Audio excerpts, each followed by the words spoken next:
علیکم و رحمت الله و برکاته. السلام علیکم بچه های عزیز و مهربانو، بچه های مهاجر و مردم تاجیکستانی عزیز و مهربانو. پروردگار کریم خدا شما رو نگهبان شما و پروردگار اخواریتان نبینم. پروردگار کریم عمر درازی با برکت بتیتونه.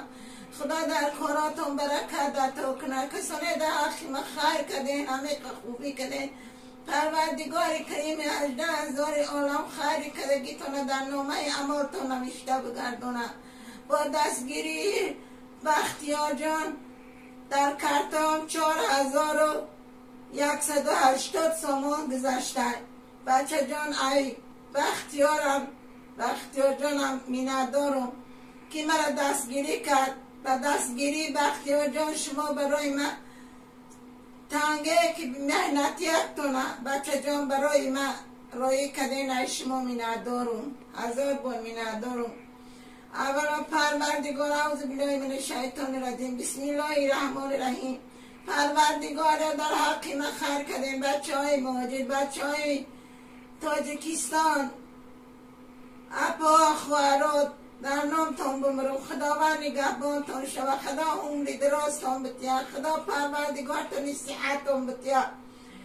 من همی به بچه مردر حرمت کردین. پروردگار حرمتتون کده. خدا دولتاتون زیاده کنه. خدا بچه های مهاجر ساق رفتین سلامت بطنی صحت به وقت خوش.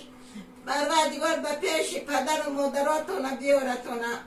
پروردگار عمر درازی با برکتون تیا. پروردگار خیرای ده حقی مکدین. پروردگار در نامه عملتون نوشته بگردونه. بختیار جان پروردگار عمر فرزنده ترم دراز کنه. خدا نگهبانت شود. خدا برکت به کسب کارت مدیق خوبی کدی. پروردگار خدا و خوبیت کنه. من شما همتون میندارم. بچه جان در پناه خداوند باشه. خداوند پروردگار خیری کدگیتون خداوند قبول بگردونه. آمین. الله اکبر. 1000 رحمت، 1000 رحمت، 1000 رحمت. میندارم.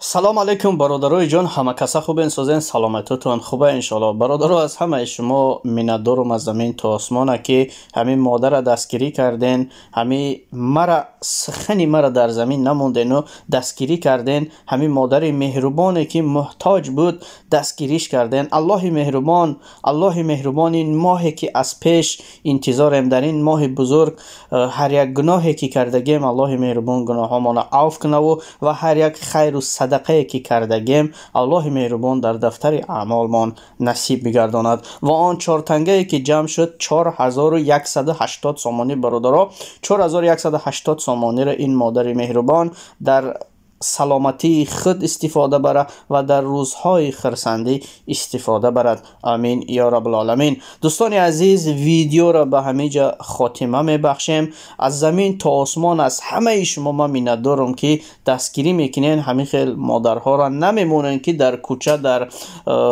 عذاب کشن و محتاج شوند. خداوند یار مددگار ما و شما. السلام علیکم و رحمت الله و برکاته. اما بعد